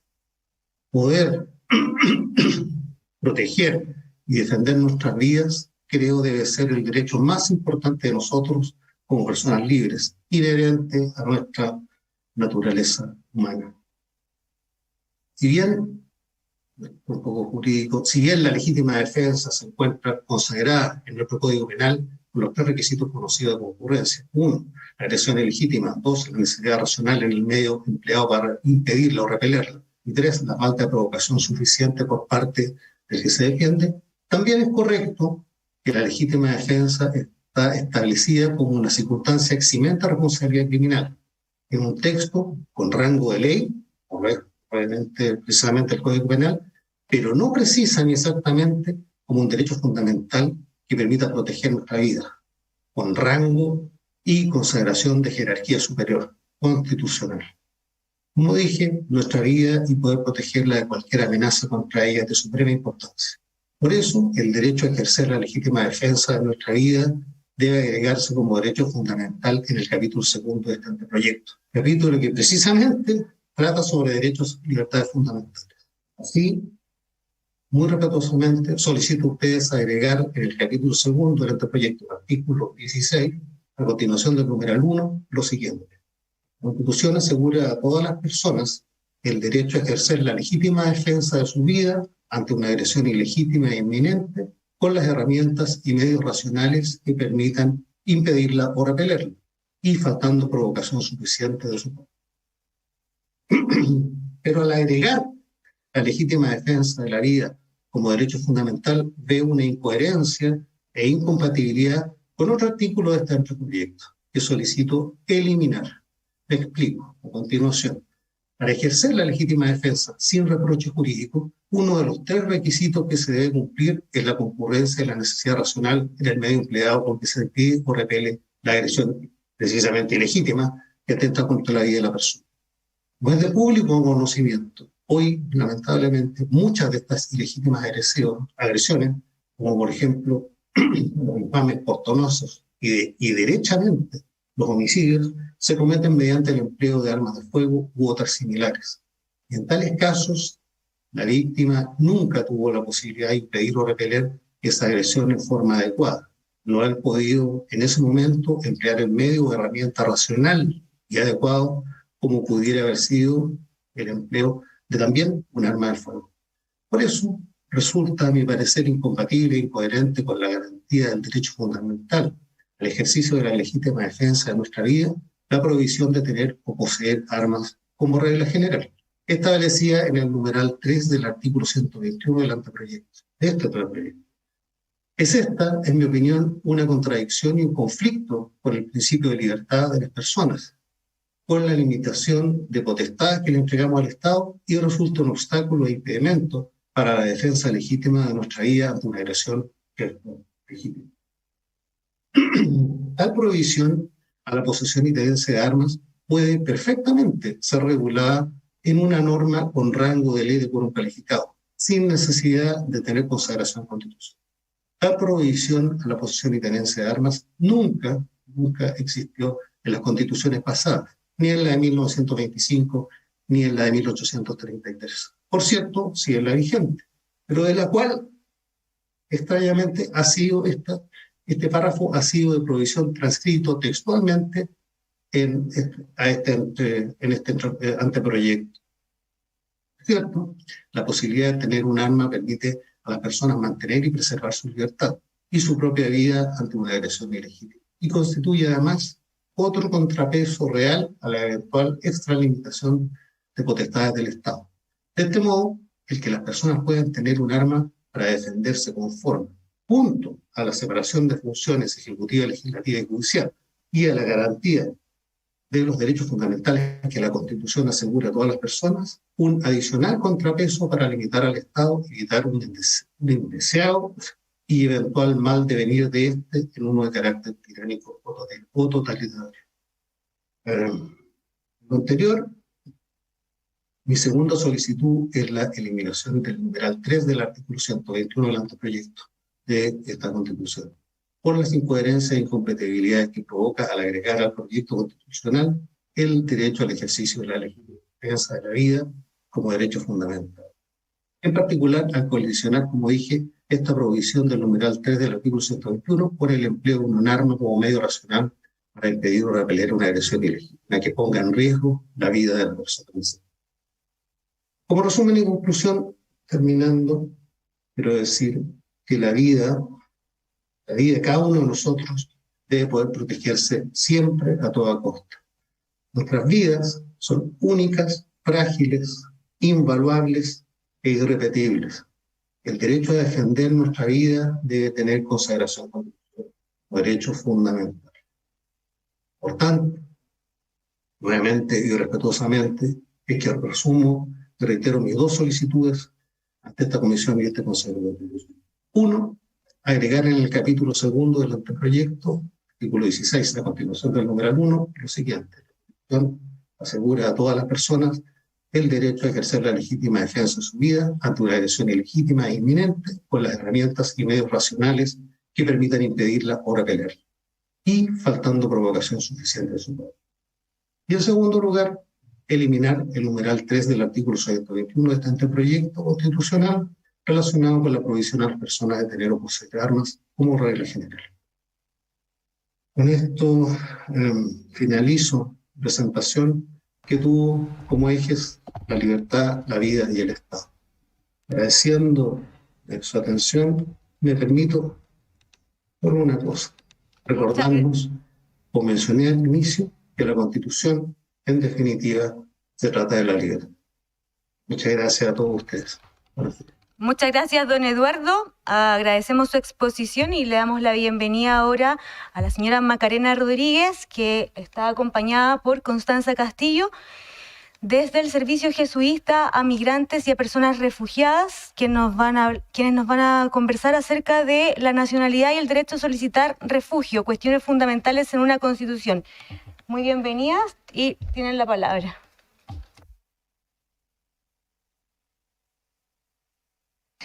Ante este honorable Consejo Constitucional y comisionadas, me presento. Soy Macarena Rodríguez, abogada, académica de la Universidad Alberto Hurtado y presidenta del directorio del Servicio Jesuita a Migrantes. Vengo en representación de ambas instituciones y además de la Clínica Jurídica de la Universidad Diego Portales, con quienes trabajamos hace más de 15 años con personas migrantes y refugiadas. Trabajamos en la defensa y protección de sus derechos. Y esto es importante porque lo que les vengo a hablar viene desde la práctica, desde nuestro ejercicio y de los obstáculos que hemos encontrado. A lo mejor está muy cerca, tiene un poquito de eco. Y de los obstáculos que hemos encontrado para la debida protección de derechos tan importantes como la nacionalidad de niños, niñas y adolescentes. Voy a referirme entonces a dos propuestas que traemos. La primera consiste en una modificación al actual artículo 17 del proyecto de Constitución sobre nacionalidad, y la segunda es la incorporación de un nuevo artículo referido a refugio. Esta presentación, por supuesto, es coherente con los compromisos adquiridos por Chile en el ámbito internacional en materia de movilidad humana, particularmente la Convención Americana de Derechos Humanos, la Convención sobre el Estatuto de las Personas Refugiadas del año 51 y su protocolo del año 67, la Convención del Estatuto de las Personas Apátridas y la Convención para la Protección de los Derechos de todos los Trabajadores Migratorios y sus familiares. Bien. El proyecto de Constitución señala en su artículo 17 que son chilenos los nacidos en el territorio de Chile, con excepción de los hijos de extranjeros transeúntes que se encuentran en Chile al servicio de su gobierno y de los hijos de extranjeros transeúntes, todos los que, sin embargo, podrán optar por la nacionalidad chilena. Esta es la norma sobre jus soli, es decir, cómo se adquiere la nacionalidad por nacer en el territorio. Luego viene jus sanguinis y adquisición de la nacionalización o naturalización, como se llama en algunos países. Me voy a referir al primer punto que tiene que ver con el jus soli, ¿ya? Y con esta frase de no son chilenos o a excepción de aquellos que son hijos de extranjeros transeúntes. Esta es una norma o una frase que podría parecer sumamente lógica, ¿cierto? Si alguien está de paso, si por el azar, por una circunstancia no planificada, ¿ya? La persona nace en un territorio, pero con el cual no tiene ningún vínculo, está de paso y se adelanta un parto, por ejemplo, es una razón lógica y por lo tanto tiene sentido que no se reconozca la nacionalidad. Sin embargo, esta norma ha sido utilizada de manera impropia y ha dado lugar a que permanentemente y hasta el día de hoy tengamos niños, niñas que nacen en nuestro país a los que no se les reconoce la nacionalidad chilena porque se hace una interpretación absolutamente impropia, indebida de esta norma. ¿Ya? Esto es lo que nosotros trabajamos directamente, con ellos trabajamos. Hoy día tenemos 10 solicitudes en tramitación, la semana pasada, todos los días están ocurriendo nuevas inscripciones. Voy a explicar un poco más en detalle. En la práctica, les decía, hoy día tenemos casi 2.000 niños en esta situación, pero esto es como un vaso que lo vamos vaciando, vamos sacando niños, se va reconociendo la nacionalidad y van ingresando nuevos, ¿ya? Por lo tanto, esta cifra se mantiene casi permanente durante los últimos 10 años. No ha bajado nada, a pesar del trabajo que hacemos permanentemente. ¿Qué significa esto en la práctica? Que se les desconoce a los niños la nacionalidad chilena, pese a haber nacido en Chile. Son niños que se sienten chilenos, que les gusta un equipo de fútbol, no voy a decir cuál para que no complicarlo, ¿verdad? Que van al colegio, que tienen a sus papás en Chile, que les gusta ir a jugar fútbol a la plaza. Son parte nuestra. Ellos no entienden, ni siquiera entienden qué significa esto, sino que a lo largo de su vida, ¿ya? Van experimentando la desprotección de sus derechos, que significa el que no tengan la nacionalidad chilena. En primer lugar, esto significa que estamos afectando un derecho fundamental reconocido, que es el derecho a la identidad. Reconocido, por ejemplo, en la Convención de los Derechos del Niño. Todo niño tiene derecho a un nombre, a ser inscrito y a conocer y a ser cuidado por sus padres si ello es posible, y a tener una nacionalidad. Por lo tanto, la nacionalidad es parte de este derecho a la identidad, que en este caso se les desconoce. Sus padres, en la gran mayoría, además, corresponden a personas que pertenecen a pueblos indígenas del norte del país, que son peruanos, son bolivianos, no necesariamente obedece a los nuevos flujos migratorios. Esta es una temática que antecede y que tiene que ver con padres que se encuentran en condiciones de bastante precariedad en el norte del país, ¿ya? Que complejiza y que el no tener la nacionalidad para sus hijos, viven permanentemente en el sector altiplánico, les dificulta el desarrollo de estos niños.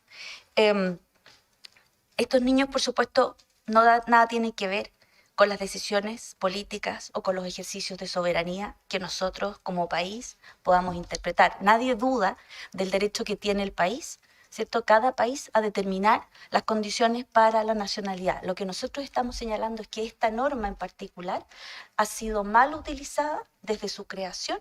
Esta norma no es una norma pétrea de nuestra Constitución, viene desde la Constitución del año 25, antes no existía esta norma, y que su interpretación ha sido equívoca, ¿ya? Y es por eso que proponemos su eliminación.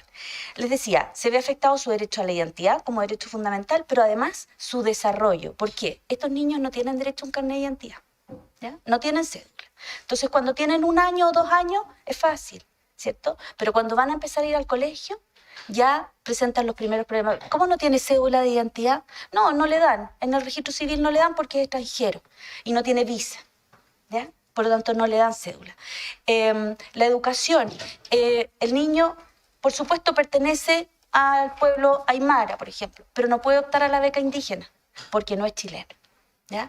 En octavo básico, en séptimo básico, cuando a los niños les otorgan un computador, tampoco puede tener computador porque también se le exige ser chileno. Su vida y así múltiples posibilidades. Un niño, tuvimos un caso, un niño que quería ingresar a las Fuerzas Armadas, tampoco podía hacerlo porque no tenía la nacionalidad chilena. Y así se va limitando su desarrollo ya en la primera infancia, que es la etapa más difícil, por supuesto, donde más necesitan apoyo. Señalar que además esta norma, ya de excepción al principio de ius soli, solo existe en el continente en 3 países, en Chile, en Colombia y en República Dominicana, también en Aruba y en Curazao, pero son países con mucho menor impacto. ¿Qué es lo que quiero decir? Que en los 3 países donde existe esta norma, ¿ya?, se ha prestado para abusos. El primero de los países fue República Dominicana, un caso que llegó a la Corte Interamericana con el caso de las niñas Yan y Bósico, y posteriormente otras decisiones que ha adoptado la Corte Interamericana para reconocer la nacionalidad de personas haitianas que nacen en República, o hijos de haitianos que nacen en República Dominicana. En Colombia, lo mismo, se tuvo que generar una política pública que se llama Primero la Niñez, para reconocer esa nacionalidad que se había desconocido a niños que habían nacido. Hoy día más de 90.000 niños están en esa situación. Por lo tanto, creemos que también, si hacemos una mirada comparada, tampoco hay razones para suponer que esta norma debiera mantenerse. El segundo efecto, decimos entonces, primero, la afectación de sus derechos fundamentales. En segundo lugar, tampoco en el extranjero tenía una buena aplicación. En tercer lugar, mencionarles que aquí además a los niños se les pone en un evidente riesgo de apatridia, de que no tengan ninguna nacionalidad. ¿Por qué? Les voy a explicar por qué en el contexto. Estamos hablando de sectores alejados, ¿ya? Si los niños no tienen la nacionalidad chilena, ¿ya?, uno podría decir, pero son hijos de bolivianos y la Constitución boliviana les reconoce la nacionalidad por ius sanguinis, por ser hijos de bolivianos. En la práctica ellos no tienen ninguna posibilidad de acercarse al consulado a poder hacer esta inscripción. Por lo tanto, esos niños nacen, crecen y se desarrollan en la práctica como apátridas, ¿ya? ¿Y esto qué significa? Que además estamos vulnerando la norma del artículo 20.2 de la Convención Americana de Derechos Humanos, que señala expresamente que el Estado deberá dar la nacionalidad chilena o cualquier Estado, digamos, la nacionalidad de ese Estado, cuando ese niño no tenga derecho a otra. Y el derecho a otra no es un derecho en la nube, es un derecho, ha dicho la Corte Interamericana, es un derecho en la práctica. Al momento en que el niño nace, el Estado debe tener la certeza de que ese niño va a poder tener esa otra nacionalidad. Si no, le corresponde la nacionalidad chilena. Por lo tanto, también estamos aquí poniendo en riesgo el cumplimiento, tomen el tiempo, el cumplimiento de las normas internacionales. Ya. Voy a cerrar solamente entonces con mi otro punto, que era muy pequeño, el derecho al refugio. Creemos que si bien tenemos una normativa que establece el procedimiento y el reconocimiento de la condición de refugiado, es importante que esté establecido en la Constitución también para dar un piso, para que tenga la fuerza propia de la supremacía constitucional a un derecho tan importante como es el derecho a solicitar y recibir refugio. Muchísimas gracias. Muchas gracias, Macarena. Corresponde ahora que los consejeros y los comisionados hagan uso de la palabra para realizar las preguntas a nuestros invitados, y en ese orden concedo la palabra.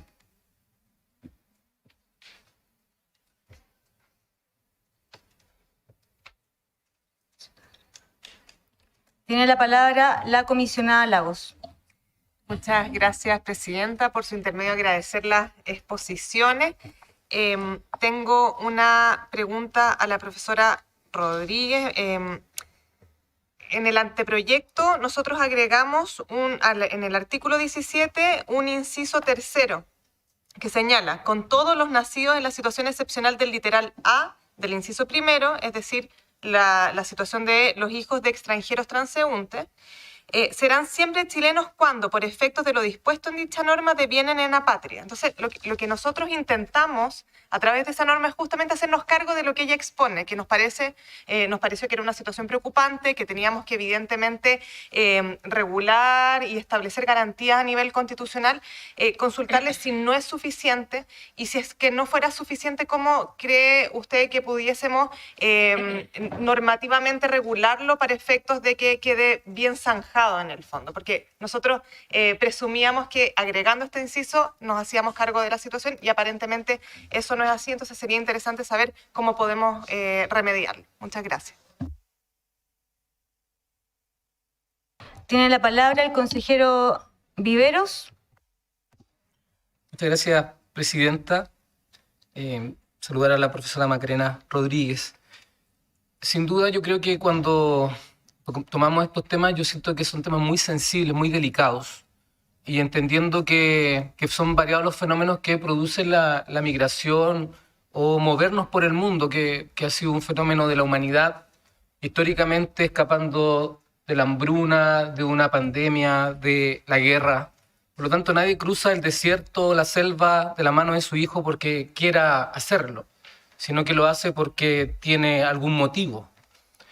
Por eso yo entiendo este problema desde un punto de vista de humanidad, pero sí entiendo que hay que dar un ordenamiento, y este tema yo creo que es un tema crítico. O sea, que hoy día existan niños o niñas o adolescentes que hayan nacido en Chile, que no tengan nacionalidad, creo que es un error que debemos considerar con mucha fuerza, corregir.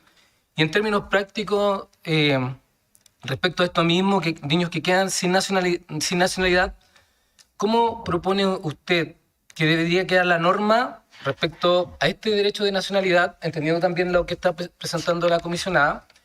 Y si usted nos puede comentar cuáles son las recomendaciones de los organismos internacionales respecto a este tema. Muchas gracias. Gracias, consejero. Tiene la palabra la consejera Navarrete.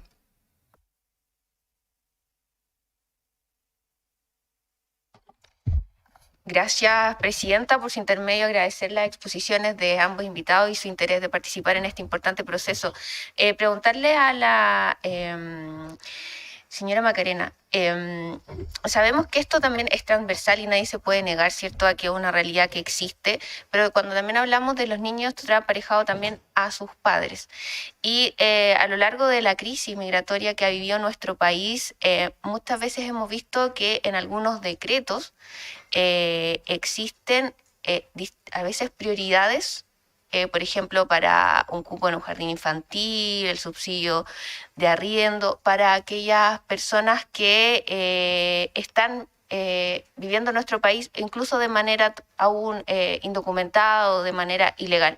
Entonces, en ese contexto, ¿cómo podemos, y obviamente lo que ha provocado a veces la molestia de chilenos, que a veces se les da prioridad a estos refugiados, a estas personas?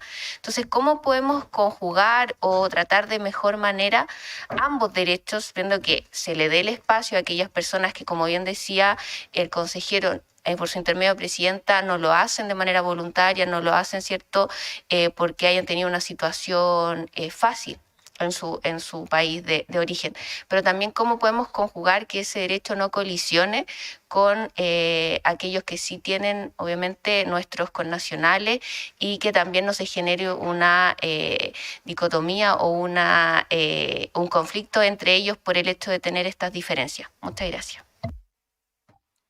Gracias, consejera. ¿Tenemos más preguntas? Tiene la palabra la consejera Mankeldorf. Muchas gracias, presidenta. También quiero hacer una consulta a la señora Macarena Rodríguez. Bueno, a mí me tocó incluso, yo fui gobernadora yo pertenezco a la región de O'Higgins, soy consejera por la región de O'Higgins, y fui gobernadora de la provincia de Cachapoal, y me tocó además enfrentar todo el fenómeno migratorio del que hemos vivido a contar del año 2016. Y una cosa es lo que dice la ley, incluso tenemos una nueva ley que nos costó bastante también sacarla en el Congreso. Y entiendo perfecto lo que se refiere en esta ambigüedad en que quedan muchos niños, adolescentes, que nacen en Chile o que llegan a vivir a nuestro país, pero que hay dos conceptos que yo quisiera que me los aclararan un poco mejor. Porque nuestro país ha suscrito tratados internacionales que justamente hablan de la categoría del refugio propiamente tal, y se condice muy específicamente con los tratados internacionales que hayamos suscrito con cada Estado. Por ejemplo, es distinto el refugio para países como Venezuela, y se establecieron incluso visas de responsabilidad democrática en su momento, como para Colombia, como para otros países latinoamericanos, solamente a modo de ejemplo. Pero entiendo perfecto que hoy día tenemos un vacío y que es anterior al fenómeno migratorio que estamos viviendo, que es un fenómeno además que lo está enfrentando todo el mundo y la comunidad internacional completa, y hemos visto cómo eso ha avasallado otros derechos. Y a lo que se refiere mi consejera, tiene que ver con una ley, tiene que ver con justamente el sistema de protección social, que no es materia de constitución, y que está establecido desde el anterior gobierno de la expresidenta Michelle Bachelet, que tiene que ver con que los extranjeros tienen preferencia en el sentido de que desde que pisan suelo chileno, en desmedro de los ciudadanos chilenos. Son cosas distintas. Pero aquí yo entiendo que hay niños que quedan, o personas que quedan eternamente apatriados. ¿Cómo considera usted que esta consagración constitucional en este artículo 17, en mi parecer, y esa es mi pregunta, debiese mejor no decir y no incluir esta negación de que no son, y dejarlo en el fondo que son chilenos quienes, a través del ius solis, porque esto no es ius sanguinis, es ius solis? Esa es mi consulta. Muchas gracias. Gracias, consejera. ¿Hay más preguntas? Tiene la palabra la consejera Montoya. Muchas gracias, señora presidenta. Por su intermedio, saludar a todos los consejeros presentes, a las expositoras. Consejera, acerque su micrófono, por favor. Ya. ¿Ahí? ¿Se escucha? Muchas gracias. Mi pregunta. Bueno, yo soy representante de la segunda región, ya específicamente de Calama, pero represento toda la región. Y nosotros sufrimos todo este fenómeno. Entonces, en relación a eso, ¿no es cierto?, que comparto las preguntas de las consejeras aquí que hicieron recién su exposición. El ingreso regular de extranjeros por pasos no habilitados es un problema de amplio conocimiento en este momento, ¿no es cierto?, de gran relevancia. En su opinión, ¿qué herramientas o dispositivos se debiesen habilitar a nivel constitucional para evitar este problema? Ya que nosotros estamos viendo todo, como le decía, todas las consecuencias de esta migración por pasos no habilitados. Muchísimas gracias. Gracias, consejera. Tiene la palabra la señora Macarena Rodríguez para responder las preguntas que le han realizado los consejeros y la comisionada. Bueno, muchísimas gracias a todos y a todas por sus preguntas. Voy a tratar de ser lo más clara y precisa, pero también tienen mi correo. Si quieren, podemos seguir conversando sobre este tema, todo lo que estimen pertinente. Comisionada Lagos pregunta cómo aplicaría o qué sentido tiene esta norma que ustedes con esta norma buscaban proteger, ¿verdad? O que esta situación de que aquellos niños que fueran inscritos o que correspondiera a la aplicación de la inscripción como hijo extranjero transeúnte y que de esa manera fueran apátridas, se les iba a reconocer la nacionalidad chilena. En la práctica, comisionada Lagos, eso no opera, ¿ya? ¿Por qué? Porque la entidad encargada de efectuar el registro, ¿ya?, le va a decir, es que ese niño es hijo de personas cuya nacionalidad le permite optar a la nacionalidad por ius sanguinis. O sea, sus padres le pueden dar su nacionalidad, por lo tanto no está en riesgo de apatría en su país, exactamente. O acercándose, concurriendo con documentos. Hoy día la inscripción por ius sanguinis es tremendamente compleja, ¿ya? Exige que las personas tengan pasaporte, que tengan certificados, no en todas partes. Es muy difícil lograrlo. Entonces, en la práctica, comisionada, esa norma, ¿qué es lo que hoy día ocurre? Nosotros cada vez que llevamos un caso, la reclamación de nacionalidad se tramita ante la Corte Suprema y cada vez que llevamos el caso, los ministerios responden y dicen, no, este niño no está en riesgo de apatría porque su padre es de nacionalidad X y esa nacionalidad le permite optar, ese niño nunca va a viajar. Nuestros representados nacen, viven y mueren en Chile. No conocen otro lugar. No tienen posibilidades muchas veces ni siquiera de salir de la región donde ellos se encuentran. Por lo tanto, es muy difícil que logren esa nacionalidad. Por eso, comisionada, entonces usted plantea, decía, y el consejero Viveros también, cómo debiera quedar esta norma. Y también contestándole, creemos que es una norma tan específica, ¿ya?, que además ha sido resuelta y fallada de manera contundente por la Corte Suprema. Nosotros tenemos desde hace más de 10 años, ¿ya?, todos los fallos a nuestro favor, donde dice transeúnte no significa, ¿ya?, sino que estar de paso, y esta persona ha demostrado que tiene un ánimo de permanencia, no que está de paso. Por lo tanto, reconózcale la nacionalidad chilena a su hijo, de manera unánime, o sea, unívoca, durante los últimos 10 años. Entonces, a mi juicio, la mejor manera de evitar esta situación, que insisto, como bien dice usted, no tiene que ver con los flujos migratorios actuales, este es un problema que se acarrea desde mucho antes. La mejor manera es la eliminación de la frase de exceptuando la nacionalidad por jus soli a los hijos de extranjeros transeúntes. La otra excepción es en el caso de los hijos de diplomáticos. En ese caso, la verdad es que es bien distinto. Las personas, los diplomáticos tienen acceso, de hecho trabajan en el mismo edificio donde pueden hacer la inscripción de sus hijos. Y ellos por las características de su trabajo no tienen la dificultad, ¿ya? Y esos niños pueden, si quisieran, optar a la nacionalidad chilena, también lo pueden hacer. Pero en este caso es donde no se aplica, ¿ya?, y donde existe esta tremenda barrera. La consejera Navarrete me preguntaba por la situación de los padres, o si esto podría ser un beneficio que se otorgara primero a los extranjeros. La verdad, consejera, es que aquí no estamos hablando de extranjeros, estamos hablando de niños que nacen en Chile, que son chilenos, ¿ya?, que la Corte lo ha dicho. Entonces, esta no es una cifra exorbitante. Son 1.700, 1.800, en los años de PIC tenemos 2.000 niños. ¿Ya? Pero entonces no es una cifra que uno vaya a decir esto va a cambiar el escenario en materia política migratoria. No va a ser ningún cambio en términos globales, pero sí le vamos a solucionar y le vamos a ayudar a esos niños a que tengan un mejor desarrollo, a que puedan tener su cédula de identidad, a que puedan ir al colegio de manera tranquila, a que puedan acceder a la salud, a que tengan un desarrollo de la niñez, a que su familia pueda, ¿cierto?, la protección de la familia, el interés superior del niño, puedan ser efectivamente protegidos.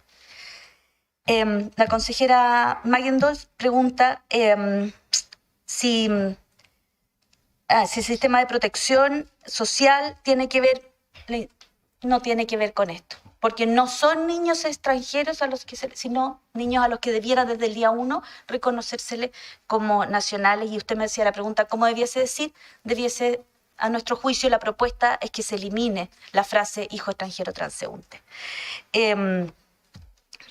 Consejera Montoya, yo comparto su preocupación respecto al ingreso por paso no habilitado. Nosotros trabajamos también en esa temática. Creo que escapa a la normativa constitucional. Creo que las soluciones o las respuestas que se pueden otorgar a esa situación que hoy día enfrenta el continente completo, que es un fenómeno global, que tiene que ver con tremendas necesidades y precariedades que se viven en otros países, y por supuesto con el aumento de la facilidad de la posibilidad de trasladarse. ¿Ya? Eso también es un factor que incide, pero me parece que las medidas o recomendaciones no van en el orden constitucional, sino en el orden de las políticas públicas y de las decisiones que debe adoptar la autoridad y cómo debiera encauzarse de mejor manera la situación que se experimenta. No tiene que ver sino con esta situación de los niños. Espero haber contestado sus preguntas. Solamente hacer referencia a decirle que si es de interés también de esta comisión, puedo hacerles llegar las decisiones, por ejemplo, de la Corte Suprema, los roles, como para que ustedes puedan encontrar ahí la justificación de cómo, de manera unívoca, la Corte fue reconociendo esta situación. Luego, en la ley 21.325, la nueva ley de migración, también se señala, se reitera que el hijo extranjero transeúnte es aquel que está de paso, ¿ya?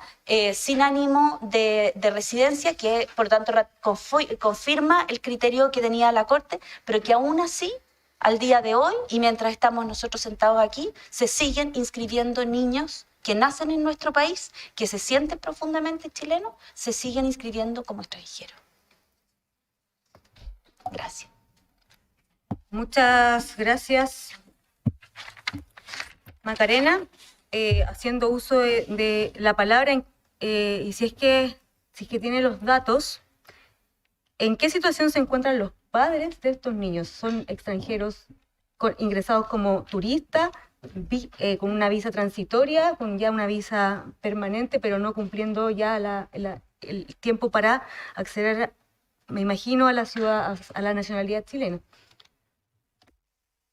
Son muy distintas las situaciones en que se encuentran los padres. En el norte del país, quizás la consejera lo conoce un poco, es muy habitual que las personas de origen boliviano, peruano, que viven cerca del norte, cada 90 días salen del país para obtener nuevamente un visado y con eso permanecer de manera regular en el país, ¿ya? Es un visado de turista, pero es la visa que existió históricamente. La visa, o sea, tienen una visa de turista. Tienen una visa de turista muchas veces, ¿ya? En algunos otros casos, una sobreestadía, ¿ya? ¿Qué quiere decir una sobreestadía? Esa visa se venció, ¿ya? La persona extendió y se quedó en el país. En algunos casos, cuando llegan a nosotros estas situaciones, los padres ya llevan muchos años y han logrado regularizarse, ¿ya? Y los padres tienen visa, pero los niños permanecen todavía en esta condición de hijo extranjero transeúnte. Muchas gracias. ¿Hay más preguntas? Bien. Eduardo, ¿quiere cerrar acerca de su exposición?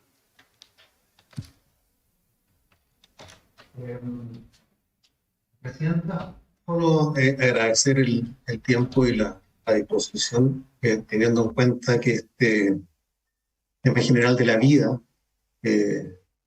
para mí es muy, muy atingente en nuestra Constitución, y entender que la protección de ella con los medios que todos debemos tener al alcance es algo fundamental. Yo hablé del principio de libertad, pero también aquí concurre el principio de la igualdad. Son dos principios constitucionales muy potentes, como hemos enseñado siempre. No lo mencioné en mi exposición, pero hemos visto con ejemplos cómo lamentablemente personas, chilenos, pierden su vida frente a agresiones ilegítimas, a homicidios, a asaltos, y no tienen la posibilidad de defenderse con un medio racional, ¿no? Como pudiera ser un arma. Porque habla el principio de igualdad. Hace pocos días vimos en Santiago una agresión a una funcionaria de la Policía de Investigaciones, y ella sí pudo repeler en forma adecuada, proporcional, porque el Estado le permite a ella portar un medio racional y adecuado para repeler la criminalidad. Resulta que la gran mayoría de nosotros no tenemos esa facilidad. Técnicamente está en la ley de control de armas, pero en la práctica es muy difícil porque los requisitos no son todos objetivos. Y la idea no es limitarlos ellos, los funcionarios de Fuerzas Armadas y las policías, no es nivelar hacia abajo, es nivelar hacia arriba, el principio de igualdad. No perder de vista nunca que nosotros entregamos potestad del Estado, nosotros creamos el Estado, ¿cierto? Entregando un poquito de nuestra libertad, pero sin perder nunca el principio de la servicialidad. El Estado está para servirnos a nosotros, para protegernos, y nunca debe siquiera tornarse un director de nuestras libertades y menos de nuestra vida. Gracias, señora presidenta. Muchas gracias, don Jorge. Eduardo. Perdóneme, don Eduardo, di vuelta el... Bueno, agradecemos la presencia de nuestros invitados, principalmente porque hoy día es importante escuchar a todas las personas, a los ciudadanos comunes y corrientes que nos permiten también acercarnos a la realidad de todos los chilenos. Muchas gracias de nuevo por la oportunidad de escucharlos y no habiendo más materias que tratar en esta sesión y habiéndose cumplido su objetivo, se levanta. Buenas tardes a todos.